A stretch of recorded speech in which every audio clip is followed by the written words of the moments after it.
Good morning, all. Thanks for joining us today. I'm going to get us started on our presentation for this morning. So this is the first presentation in a series of webinars for this week, and we will be concentrating on undergraduate study in the United States.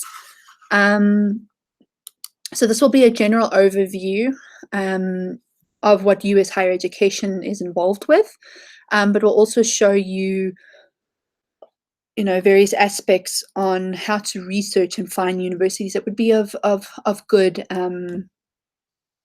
fit for you as an individual.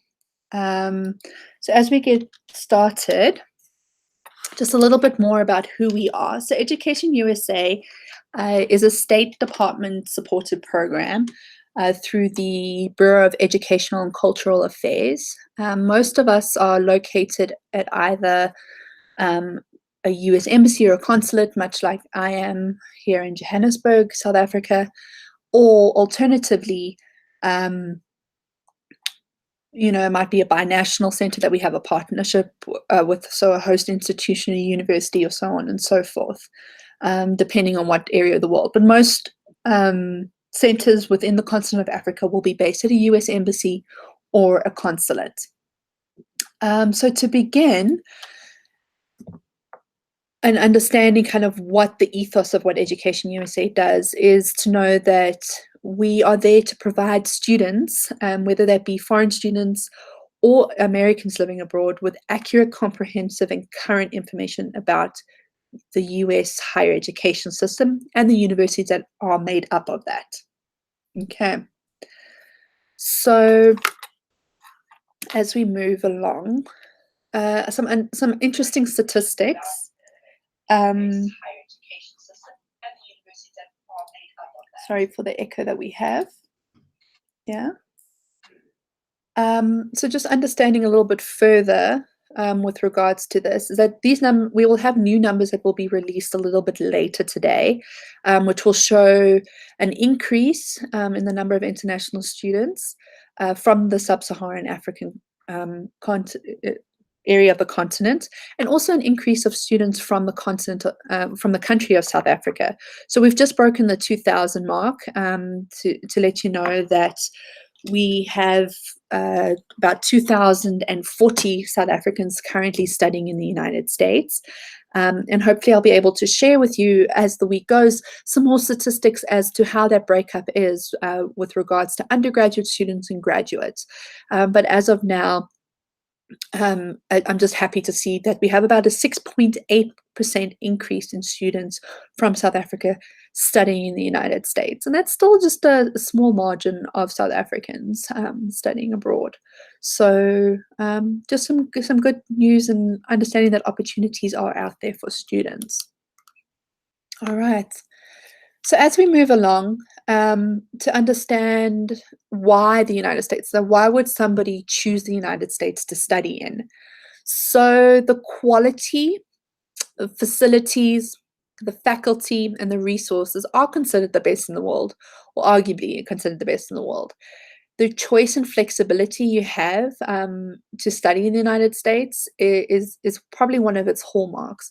I mean, students can begin studying in the United States not knowing exactly what they want to study, and this allows them an opportunity to begin university, take a few courses in different areas of studies, potentially, and then have how would I say, kind of an exploratory opportunity to decide what they really want to do. Of course, being taken to a different culture, a different country, being exposed not only to Americans but to other cultures allows a student to become a globally competent citizen and more aware of what's going on around them.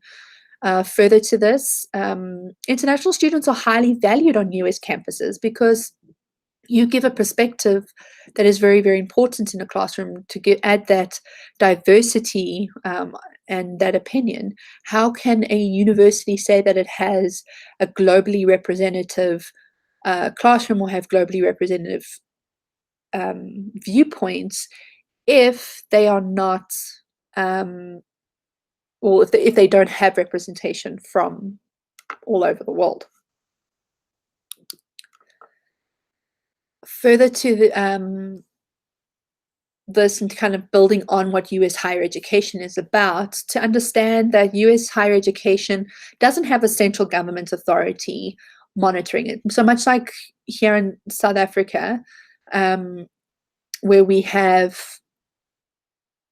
the Department of Higher Education and Training, who monitors, what tertiary institutions are doing in the United States. It's not in the South Africa, sorry. It's not necessarily the same for the United States. Each university runs itself much like their own business or own board and trustees. And accreditation is a voluntary basis. So regional national accreditation is voluntary. And that's where, unfortunately, there can be, will leave opportunity for diploma mills to run up. But for you as an international student, you want to make sure that an institution that you are studying at has regional and national accreditation, because if you were to bring that degree back home, and let's say instance here in South Africa, you would want the South African Qualification Authority to recognize that institution so that they could give you an equivalent marking on your degree, so that you could get a job. And if it's not, and it's with a diploma mill, then that could really leave you in jeopardy. So we have tools and materials that will allow you to look and investigate. One of my probably more important resources that I like to let students know about is a website called the Council of Higher Education Accreditation. So CHEA, CHEA.org. To go on there, because you can put the name of an institution or a name of a program, and it will let you know if it is indeed accredited with recognized bodies. So that's always a good place to go. Other something that should cause you to question is if a higher education institution doesn't have a .edu on their email address or on their website. Not that it's not accredited, but to go and do more investigation into the institution to see kind of what the story is. Because generally most academic institutions have a .edu website. So moving along, as you can see, we don't have official rankings. So there's close to 5,000 higher education institutions in the United States, and these are just the accredited ones. So rankings is sometimes what one would term rather subjective rather than objective. And our kind of motto at Education USA is to work with a student to choose a college, a university, or a program that is right for the individual. So a program that is right for you. Because you have different needs on a personal basis, on an academic or professional basis, and of course, on a financial basis, and which we'll talk about as we go. But to understand that different universities are going to fit you better than some others will. There are no national entrance exams in the United States for students in order to get into university. Students are viewed on a basis from grade 9 to grade 12. So universities will look at the grades and how a student has performed and what they have done in and outside of school from grades 9 to 12. So this can vary. And when I say that it varies, is that some universities, in addition to wanting to see grades, will want to see items such as a recommendation letter from a teacher, or a personal essay from you, or standardized test scores, which is an additional test. Some universities will require it for admission, others will not. So you can see admission requirements can vary by institution. So research is very, very important when trying to come up with a list of universities that are a good match for you to apply to. So if you know you're not a good test taker, and maybe you will look at SATs a little bit differently, and maybe look for universities that look at that as an optional component of an application, or ones that don't look at it at all. So Education USA has broken up the steps to studying in the United States into 5 steps. So step 1, research your options, is really what we're going to be concentrating on today. And ideally, a student should should be beginning this process about 24 months to 12 months before they even step foot onto their campus. Now, remember, the academic year runs completely opposite to what we have here in South Africa. So students generally will be beginning their academic year in the United States in August or September and having that run through to about May or June. So what this would mean is that you want to begin 24 months to 12 months before the August or September period after your matric graduation, ideally. Okay. So if you are beginning this process now, kudos to you if you're in grade 11, because you're really beginning at a good point for you to begin your studies in August or September of 2020. Okay, but ideally what the 24 months to 12-month period allows you to do is to define your priorities on those 3 criteria that I spoke about. What do you want personally from a university? Maybe extracurricularly. What do you want academically? What do you want? Does it meet your professional aspirations? And then, of course, does it meet your financial needs as well? And then having that helps you narrow your choices, and then also helps you determine if you need to prepare for standardized testing. Okay. So some questions to ask yourself before you begin this process of research is US study for you? Some questions you may ask is, what are my goals? Why do I want to study the United States? Is it because something that I want to do is not available here in South Africa? Will I need financial assistance? Which colleges or universities will meet my needs? What are the application financial aid deadlines? Which standardized tests are required, if any, for the universities? So those are some questions that will help you narrow your choices with the universities you choose, but also, do you have the necessary preparation? So looking at an undergraduate degree, in most cases, and speaking quite generally, will you have completed a matric with a university exemption for grade 12?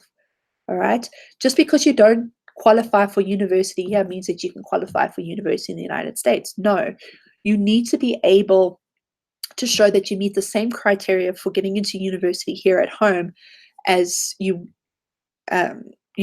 because that meeting the same criteria will allow you to get into a US university. And I say that the next point on the fact of to be academically competitive, but also to make sure that you may be getting some sort of financial aid. But do your marks average at least a 60% on a South African term, which would be equivalent to a US B grade, if you want to call it, or a 65% for matric? And the reason why I say this is because funding does become competitive, and we'll talk about funding of financial aid and the cost of the United States, but it's not exactly the cheapest system in the world. In fact, it's probably the most expensive university system in the world. But if you are going to be applying for financial aid or scholarships, you want to make sure that you're the most competitive student. Now, of course, grades do matter, but it's not the only thing that universities look at. Everybody may be merited to get into some of the more competitive universities, but what is your X factor? What is there about you that helps you stand out from others? Are you involved in extracurricular activities? So are you doing some public speaking? Are you, doing a community service project? Are you taking care of younger siblings at home? Are you working? Are you taking care of elderly family members? All of these will come and basically add to your application. And it's all relative within the context of what your environment is. Universities don't compare one student exactly like another student from even from their own home country. A student who may go to a well-to-do school, private school in South Africa, and a student that goes to a Model C or a public university school in South Africa are not going to be compared together, because what they want to do is make sure that you as an individual student in your context of your school and your community are taking advantage of every opportunity that is given to you in the context that you are in. Okay, so if your school doesn't have all these activities, you will not be penalized for that. Okay, but are you taking the most rigorous course load that you can take at school? And are you taking full advantage of what is available to you? All right. We know that we're not all academics. So if you are looking at anything in the performing arts or the fine arts or anything of that nature, or if you're looking to play at a competitive sports level in the United States, do you have the necessary demonstrated talent in this regard? So for arts, can you put together a portfolio or an audition or examples of how you perform in that regard? With regards to sports, are you competing on a provincial or a national level? Do you have statistics and video to support your endeavor to get into US institutions? All of that will play into, whether or not you get in. So this next slide is just a demonstration, and we'll go into each of these a little bit. What is most important to you? Define your priorities. Are there any special needs that you need from your school? Does the type of school matter? What type of financial aid is available? Does a university have a track record of giving financial aid to a student? What's my housing going to be like? The cost, location, all these things play a massive role in helping you determine which universities are going to be the right match for you. So the types of degrees in the United States. So there's an associate's degree in the United States, which is not something that we necessarily have here in South Africa, but students can choose to go to a 2-year community college or a junior college to complete an associate's degree. So it can be terminal, but what a lot of international students and even Americans do is use this as a stepping stone to transfer to a 4-year institution to complete their final 2 years. So they call it a 2+2 options.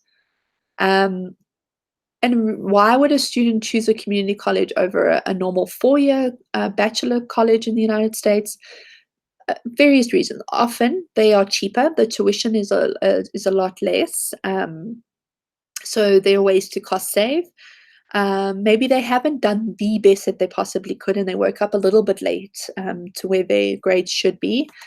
So this allows the student to really excel in their environment at a community college, because if they do well, as I said, they are guaranteed admission into a 4-year institution, provided they meet a certain criteria. And another factor is that often they don't need all the other supporting parts of an application. So they may not need an SAT score, or they may not need, even a recommendation or an essay. So it does become quite attractive to students for that reason.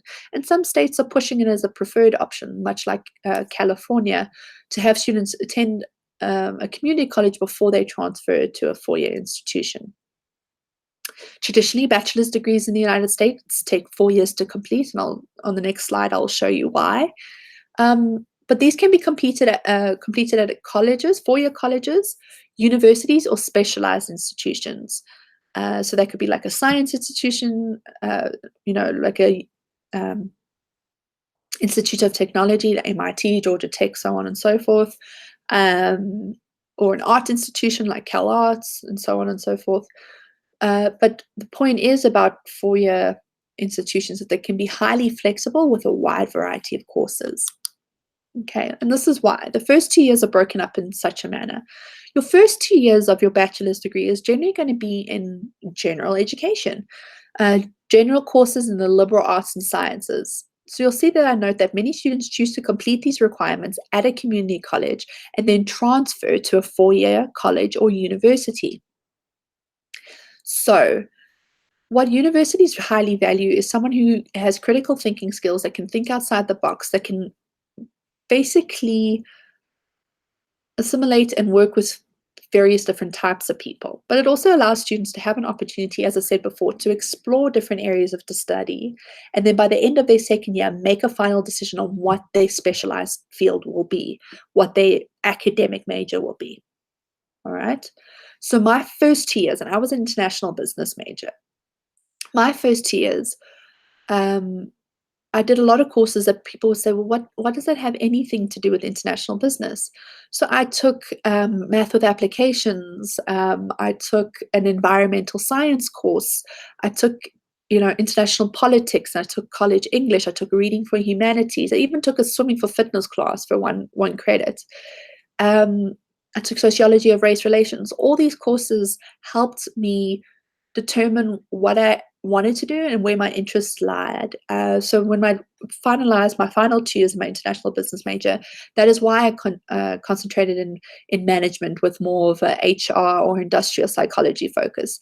That is why I decided to go on more of a global studies concentration as well, rather than particularly sticking to one piece of the part of the world. I wanted to have good understanding of all of that, and that was because of my exposure to those general courses that I took. So my final 2 years, yes, that is when I did, operations management, strategic management, marketing, accounting, finance, because I had to for a business degree. But I think it's important, and it's one of the beauties of the US, that you have that flexibility. And it allows you to change your mind if what you wanted to do at first was not what you ended up wanting to do. So I know for my brother, he changed his mind 4 times within the science field and ended up settling on a bachelor's of science in kinesiology. And so it's important to look at that. But I do think it's really important to understand that because of how the education systems can be different, is that specialized degree programs such as medicine, law, dentistry, pharmacy, even occupational therapy, physical therapy can only be done at a graduate level in the United States. I do have to put 2 caveats on the medicine and on the law side of everything. And the reason why I say this is, especially, so let's start off with the law. Our law systems are very different between South Africa and the United States. I've got different foundings. I mean, just a simple one. The United States, a person's kind of fate is decided by a jury. A jury determines whether a person is guilty or not. Where here in South Africa, often, it's a judge making that final decision. So the law systems are very different. In the United States, you would have to do a 4-year undergraduate degree. Can be pretty much in anything you want to study, but some people will choose to do, criminology, political science, maybe even, a traditional PPE, something of that nature. And then they would apply in their final year of university they would apply to law school. They would take an LSAT, which is like an SAT for law school. And then they would do a 3-year Juris Doctorate degree, and that would allow them to sit for bar exams in the United States. Okay, so that's 7 years of school. Where here in South Africa, you could get that law degree in 4, 5, 6 years, depending on how deep you're going into the law. And come out with your LLB that would allow you to practice here in South Africa. But if you were to come back with your Juris Doctorate from the United States to South Africa, you would probably have to do another 1 to 2 years of bridging courses. So that's 9 years of work that you would have to do, where with that LLB, you could even take that to the United States and do a Master's of Law, an LLM, and also, be allowed to practice then in South Africa, but would also be entitled or allowed, if you want to call it, to sit for at least 5 state bar exams in the United States, which would make you a qualified lawyer in both countries. So it's, think about it if you are interested in law. Medicine as well. Medicine is a tricky one. Less than 2% of medical school students in the United States are foreign. So I think it's important to understand that as well. It's not impossible, but the chances are highly, highly competitive. And then to understand that you'll have 4 years of a bachelor's degree, maybe a BSc in biology. It could be chemistry, it could be even English if you take some basic science courses and you meet certain marks. Then you would apply to medical school for an additional 4 years. So it's 8 years of studying before you can even move on to residency or specialization and so on and so forth. So something also very important to think about. And I don't want to have any rose-colored glasses, so I want to let that be known up front. Okay. So the types of institutions in the United States. So you can have a public or private, so state or privately owned and operated. Public may offer lower tuition and private may offer more financial assistance. So that's important to know. So the public universities are often subsidized by state residents through taxpayers. So that's why students from that state will often pay a far less than an international student would, but sometimes it could still be cheaper than a private institution.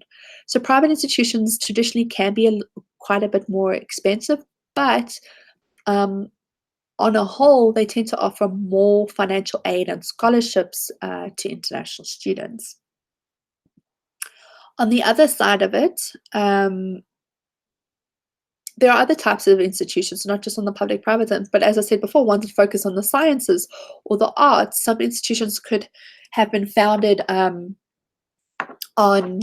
an ethos of different religious affiliations. There are, a very small handful of all-male campuses in the United States, and there's a lot more all-female campuses often coming up as a result of when a lot of universities, especially the more prestigious universities, were male only, that these female only institutions popped up. But they still carry a lot of prestige and leadership qualities to it that could really be of benefit to ladies. And so I wouldn't knock them completely. Selectivity can come into play, as could size. Selectivity is the percent of applicants that are accepted from those that apply to a particular institution. Often you can get a profile of what the last incoming class was. So what were their standardized test score? What was the median of that? How does what was the past academic performance? How does my academic performance or past academic performance compare to a student of that nature? Size can play into it. So, is it a small university under 2,000 students? Is it medium? So anywhere from about 2,000 to 15,000 students? Or is it a large campus, which is classified as over 15,000 students? Which environment would you do better in? Do you like that more intimate environment where you have more exposure to your professors and so on and so forth? Or do you like having a large university where, I don't know, you have 200 different choices of science you can take. You like the idea of sitting in a big auditorium. You know, you like that vibe, or, the college sports environments on campuses. How many students are in a classroom? How many other international students are on campus? Do you have that camaraderie? Is there support for international students on campus? That can really, really play into it. Other factors to consider. So location, of course. So the west of the country, the Midwest, the South, the Northeast, what environment would you be more happy in? What's the climate like? Is there a climate that you don't want to even think about going to? Of course, I'm going to make a plug for the Midwest and the South. And the reason why I say the Midwest and the South is don't overlook them is because often there's some great opportunities in those areas, and the cost of living, it can be significantly cheaper than the West or the Northeast. So if you're looking for ways to reduce your costs, that is one way to do it. And I think it's important to make sure that you are exploring all your options to find the right fit. Setting is important. Is it urban, suburban, rural, countryside? But also check yourself. Having let's say a generalization to say, oh, Nashville and Tennessee must be super country and super like rural. No, if you actually go and have a look at it, some people would say it's as, more of a city or bigger than Joburg and, bigger than Stanton and, more urban looking. So also make sure that you are looking and doing a bit of an area virtual tour, if you want to call it, of the universities that you're looking at, to kind of get an idea of what they have to offer. Housing, most undergraduate students will live on campus at least for their first year. And I say as an international student, you definitely want that not to be isolated, because that's where you're going to make your friends. That's where you're going to get into the culture and the environment. Men's only dorms, women's only co-ed. So also go in the residential life tab of a university website, see what they have to offer. Is it something that you can do? Is it one roommate are you living with 5 other people in a suite environment, so on and so forth. Activities as well. You're going to be there for 4 years. What sports are on offer? Well, music and dance, theater and clubs. Is the food good on campus, and so on and so forth. All these like factors that often people don't necessarily think about, but can be really, really important on a personal level if you're going to be living there for more than, for about 4 years. There's a website that I highly recommend in regards to this, being niche.com. It will give you some good insight and comments onto some of the non-academic side of universities. So all these factors can really help you research and narrow your choices in order to find the right fit. Okay. How? So they are, of course, the college and university's websites, but there's also search engines like the collegeboard.org or collegedata.com or niche.com, as I spoke about before, or US News, or Peterson's or Princeton Review. All of these sites you could go on, put in the different criteria, the location, the size of a university, what you want to study, the support services. You can put all these different criteria into a filter, and it will filter down the universities into ones that best match your interests, which then would allow you to go look at each of those that are listed a little bit more carefully, so a little bit deeper, more deep. Campus visits, do the virtual tours, look at the university website, as I said before, go and look at their Res Live page, go look, Google Earth their address or something of that nature. Attend educational fairs. And in 2018 alone, thus far, we've had over 60 universities visit South Africa, looking to meet with South Africans and engage with them. If you are old school and you like paging through books, you could visit your nearest advising center. So if you are in Cape Town, you could go get in touch with the Cape Town advisor. If you are in Durban, you can get in touch with the Durban advisor. If you're in Johannesburg, you could get in touch with the Joburg advisor. If you want to page through, old school looking at books. But if you're looking for some virtual resources, it doesn't hurt to email one of those advisors either, so that you could potentially get some virtual resources that could be of help. And this will all help you research and narrow your choices down to apply.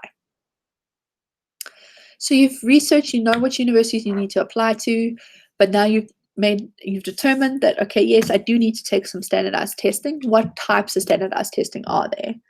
So there are 2 types of tests. There's a test for English language and there's a test for academic ability.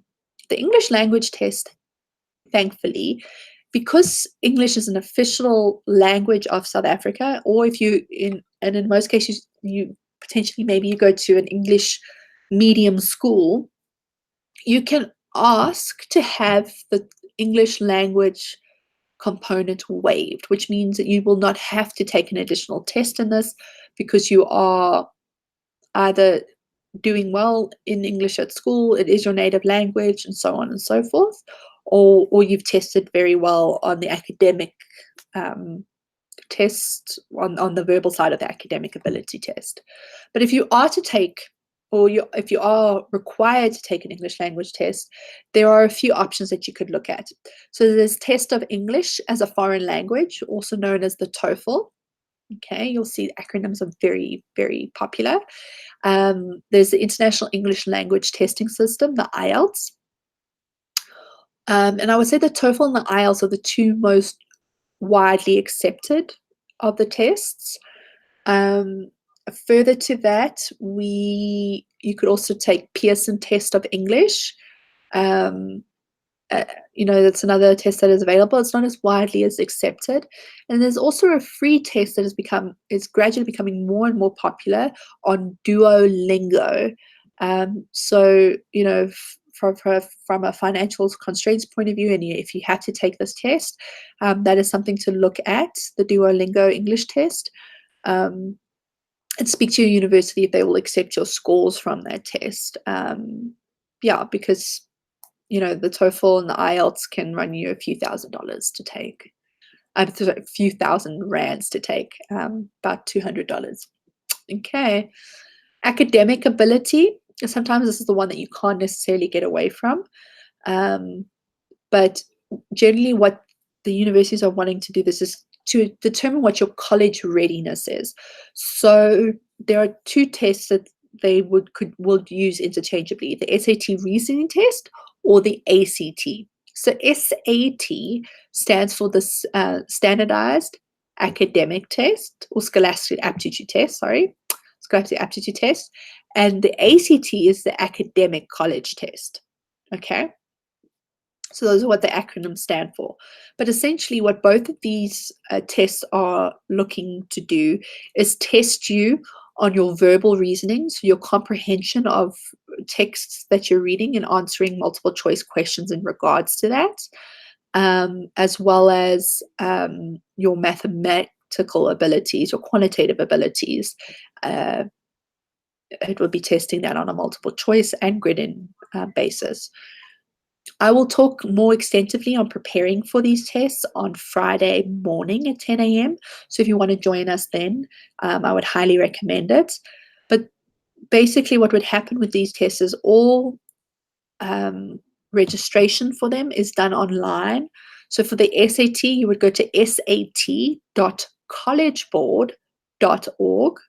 And then for ACT, I would go to actstudent.org, and then follow the instructions to apply for those tests or register for them, and then you can look at which dates they are available. Generally, from an SAT point of view, the tests are offered in March, May, October, and December. Okay.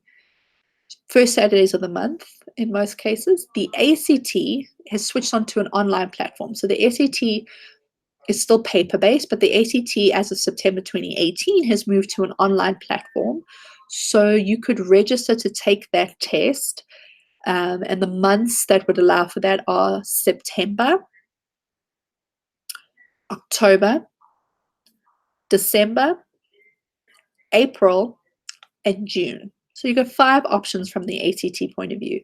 The nice thing about the ACT is because they've moved on to an online platform, you can choose to test on either a Friday or a Saturday, and there's 2 sittings on each of those days, a morning sitting and an afternoon sitting. Okay, so there's some great opportunities for you to take that test. Preparation for this is key. Content you will know, but strategy and timing is very important. So our biggest recommendation is to take multiple practice tests that are available freely on their websites that would allow you to prepare for what a test day situation would be like, and actually time yourself as they note the times. Some more competitive universities may ask for subject tests, or if you are taking a specialized field like engineering, they may ask you to take subject tests in various other subjects. So these are hour-long tests. Could be in physics and biology, chemistry, multiple different types of languages, 10 languages if I'm not mistaken, additional mathematics, Math 2, literature, US and world history. So there's quite a few options that are available with regards to that, but that is not always a requirement of universities. It could be highly recommended or a requirement for specialized areas of study. So look into what your university is requiring of you. Okay. Further, moving on, you've noticed which universities you want to apply to. You know which tests you have to prepare for. So now, how do you, before you actually put that application in, how do you figure out how you're going to finance your studies? Okay, and you should be doing this 12 months to 6 months before you step foot on campus. Ideally, I would say this should be part of your researching phase 2. But understanding what your budget is, what your family can realistically budget to and put towards your education. Okay, understanding how much money you do have. Are there ways to reduce the costs? You know, maybe going to an institution in the Midwest or the South. Potentially looking at different living arrangements and so on and so forth, going to a community college first, different ways of assessing it.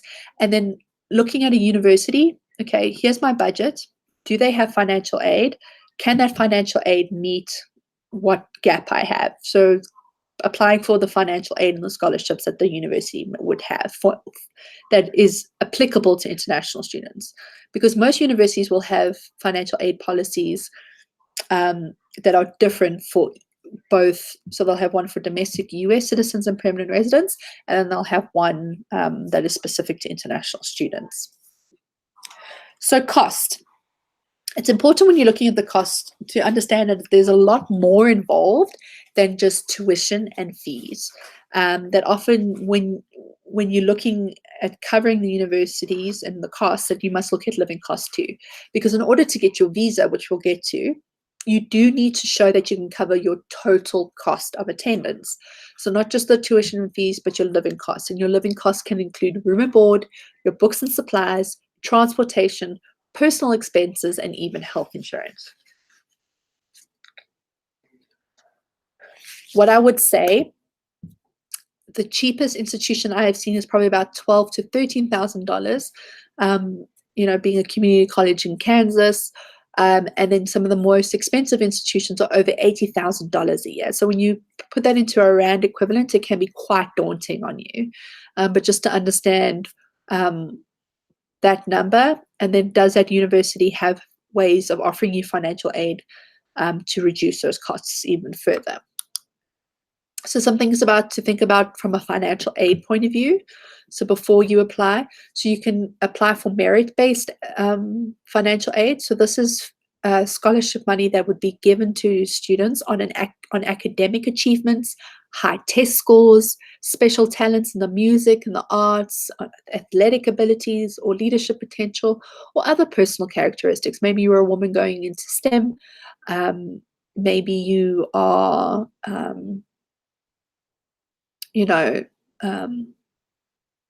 first generation in your family to go to university. All these different merit-based options can be there. Need-based aid, on the other hand, is students who would apply to a university for them to give them financial assistance based on what their family needs. So most universities will look at this and assess what you need as a family. And there are universities that will meet 100% demonstrated need. They may meet 80%, so on and so forth. But basically, it's essentially if you get into the institution, they are going to look for ways to meet your financial need. Of course, they may consider merits because they might have limited budgets. Very few are need blind, which means that they don't take your financial situation into consideration when admitting you. But others, they will look at it and determine, okay, this is our allotment. This is how much a student needs. Can we help them meet their full need? So I think it's important to do that research and see if they do that for international students. As an international student, as a condition of your student visa, which is known as an F1 visa, you are entitled to work up to 20 hours a week when your school or when classes are in session, and up to 40 hours a week during the breaks, okay? This has to be on-campus employment. It cannot be off-campus, okay? You can apply after your first year to try and work off-campus, but you would need to prove economic dire need, okay? On-campus employment, really, this is not going to cover your tuition or anything of that nature. This is going to give you pocket money, personal money to be able to be spent. So on average, you could earn about $1,500 to $2,500 a year if you're working on the federal minimum wage of $7.25. Some universities will pay a lot more an hour than that. Some states will also pay a lot more. Like California pays about $15 an hour. I know Yale pays some of their students about $12 or $13 an hour. So that allows you to, potentially make quite a bit more. And generally on-campus employment would be a library, a tutoring lab, an international office, something of that nature. The next three that I'm going to speak about are often a lot easier to approach once you have received an acceptance letter from an institution. So, home government or university, Ministry of Education or local institution.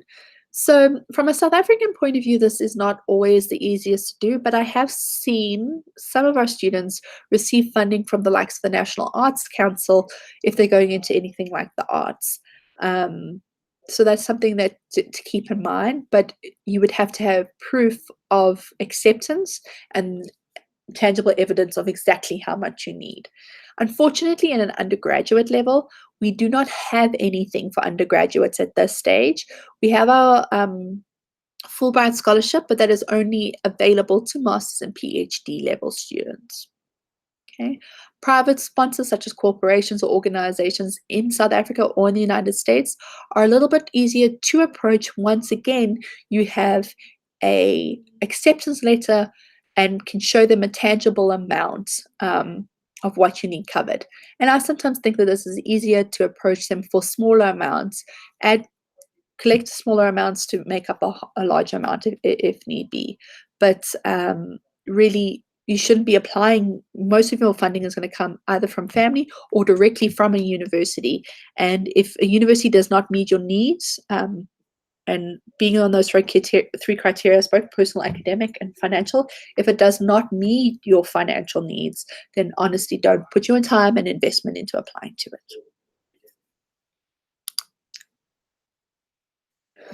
So, now that we have the understanding of the researching, you found your list of universities that best match you, and now you're looking for you know understanding the financial side of it. What you're going to be doing next is when you put the application in. So generally, you put the application in about 12 months to 6 months before you even step foot onto campus.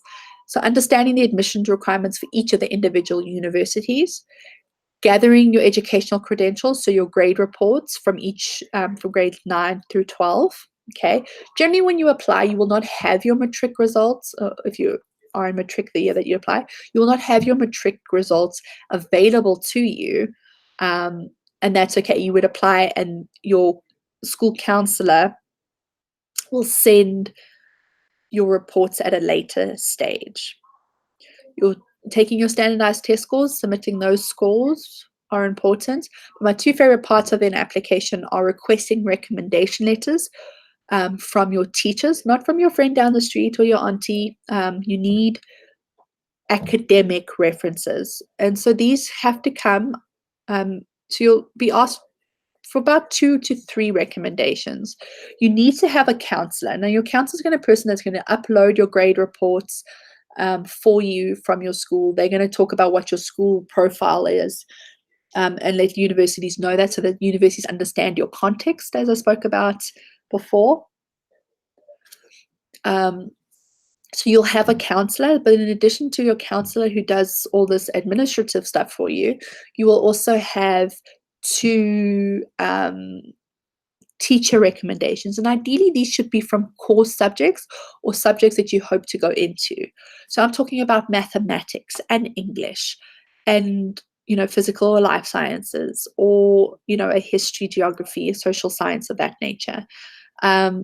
Those are generally your core teachers that you should have write recommendations, but it should be someone who knows you pretty well and can write a recommendation that speaks to your character and your potential for success, but needs to show anecdotal examples. Not just say that you are hardworking and wonderful, but show an example of when that was illustrated.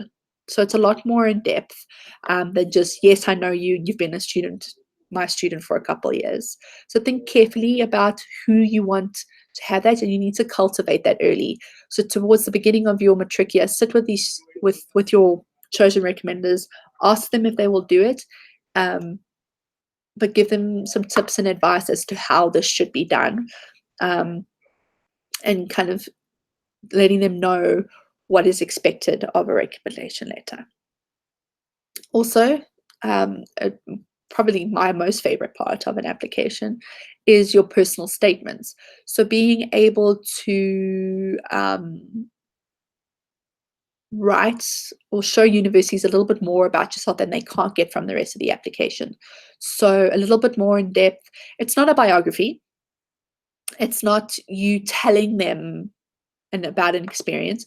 It's about showing them about what that experience did to you. How did it affect you? How has it changed you as human being? They want to see personality. They want to see you, not just the superficial level, a little bit more in depth. So it's something that needs long, hard think. And it's also something that you need to probably work a few drafts on. Grammar reading.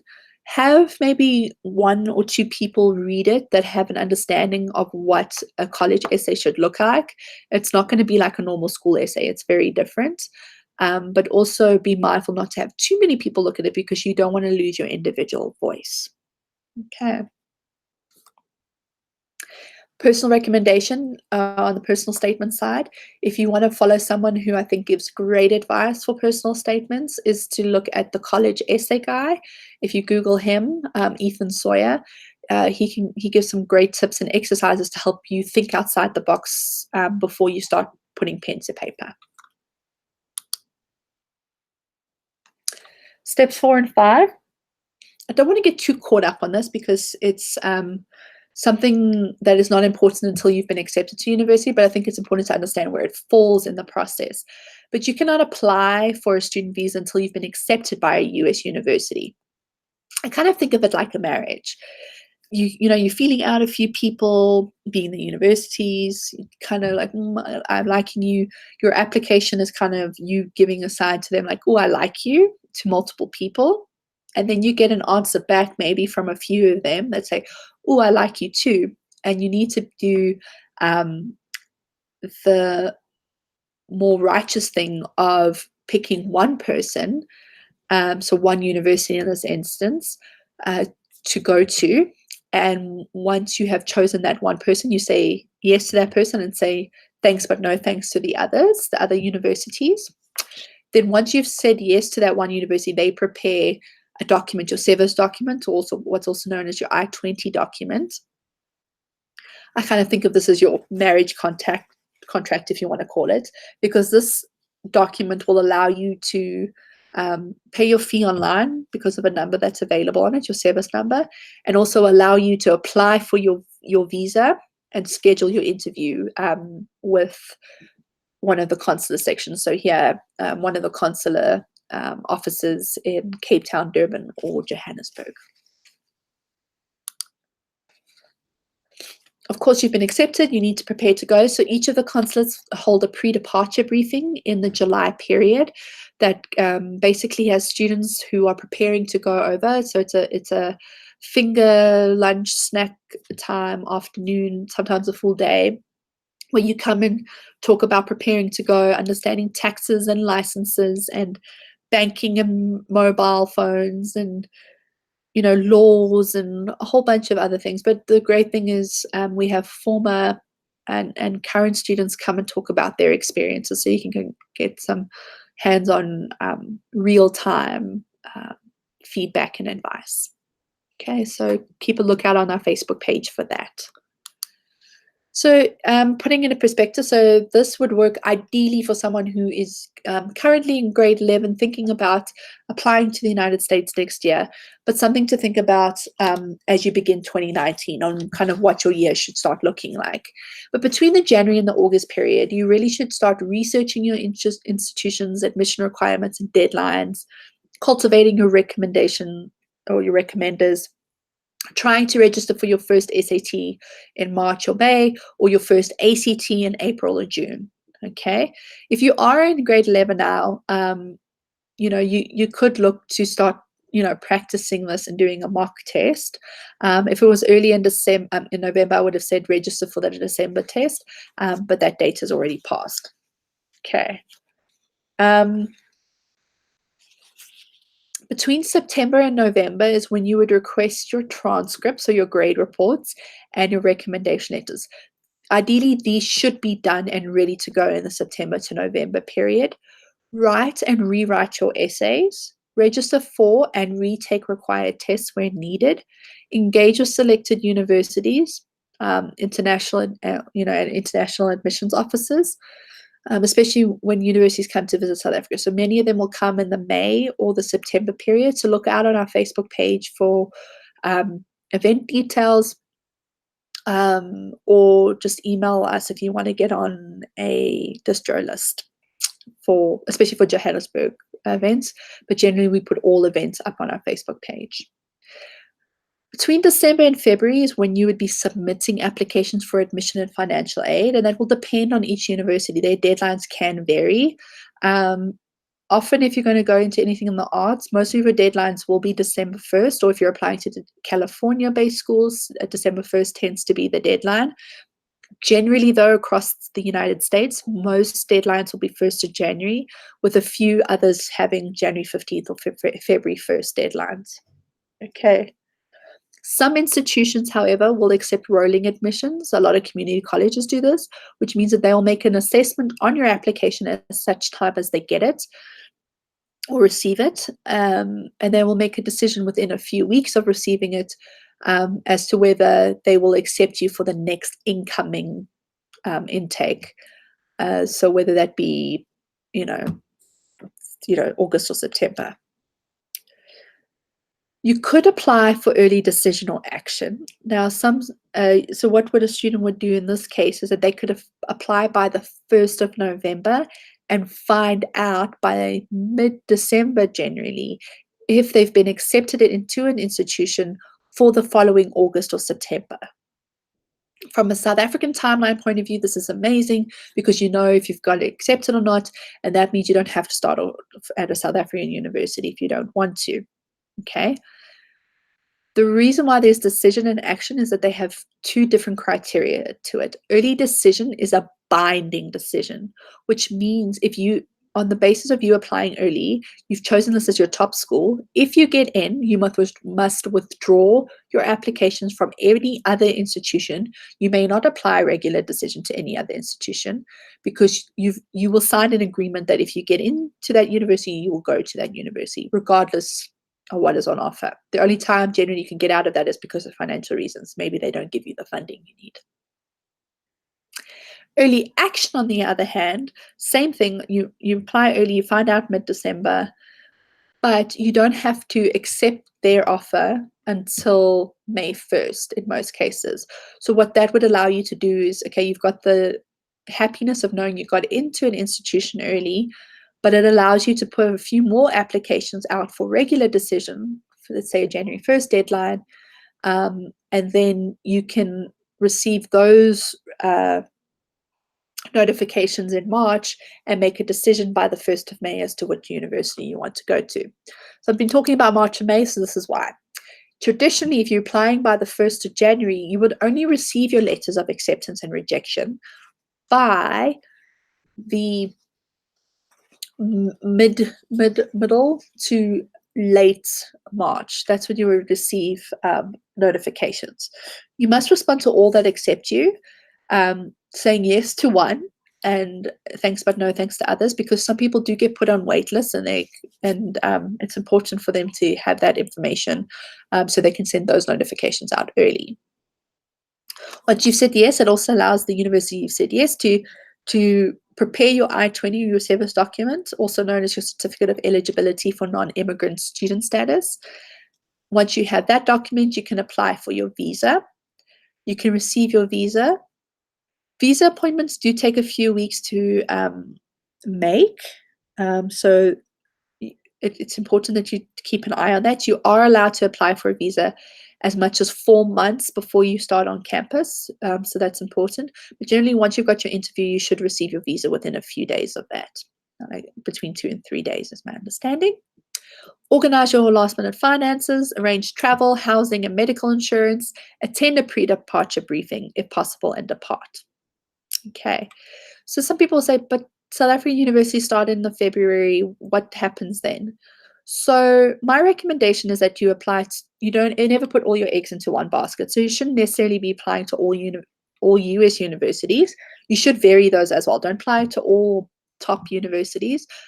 Spread the love. So 1 or 2 top Hail Mary schools, as I call them, 3 to 4 good matches for you. So 1 to 2 reach schools. So these are schools that you have less than 25% chance of getting into. Good matches, or your maybe schools, which are about a 26 to 60% chance of getting into, and then your safeties or your sure things of 61% and above. So using the rule 2 reach, 4 matches, and maybe 2 safety universities. But also look at South African universities. Our South African universities are highly ranked and highly recommended. You can look at other countries as well, but never put all your eggs in one basket. But essentially what would happen is, if you only find out in March, you could start off at a South African university, and then you could, hopefully, if you do get in, you will know with enough time to deregister from your courses without a penalty at a South African university, because you would have been there less than a month.